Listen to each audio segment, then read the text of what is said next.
My name's Bryony McCord, and I'm a pediatric critical care nurse. I've been working with pediatrics for over 20 years. On October 1st, 2017, the hospital called me in and asked me to come in to help with adult patients. I went in that evening, and I was assigned to 15 patients, along with some other coworkers. Those 15 patients were not alive. They were victims of the Las Vegas mass shooting. Even though those patients were not alive, I made sure to treat every single one of those patients with the utmost respect and dignity. After that traumatic event, I was hit with a little bit more trauma. My father unexpectedly passed away, and then just 1 month later, I lost my husband from pancreatic cancer. He was age 46. Pancreatic cancer is the deadliest of all cancers today.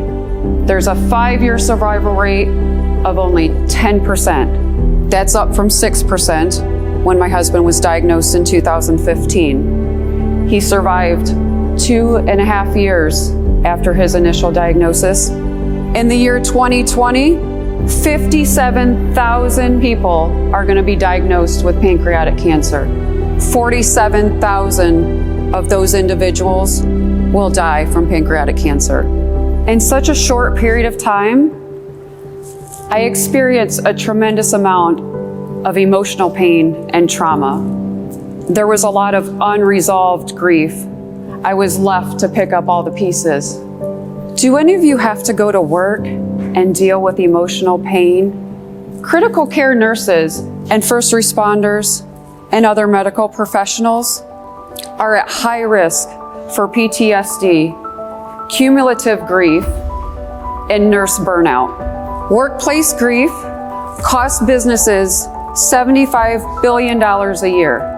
There's decreased productivity, decreased judgment, increased work accidents when employees are left with unresolved grief. Emotional pain needs to be treated as seriously as physical pain. You can see physical pain.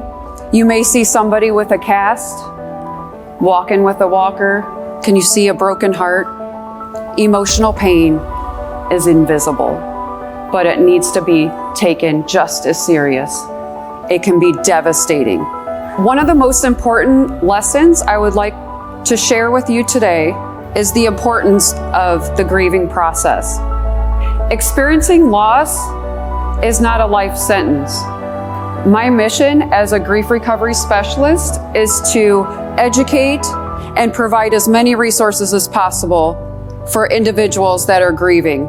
If you're interested in learning more about the Grief Recovery Education Program and you would like to bring that into your corporation or your company, please contact me at www.brynymccord.com.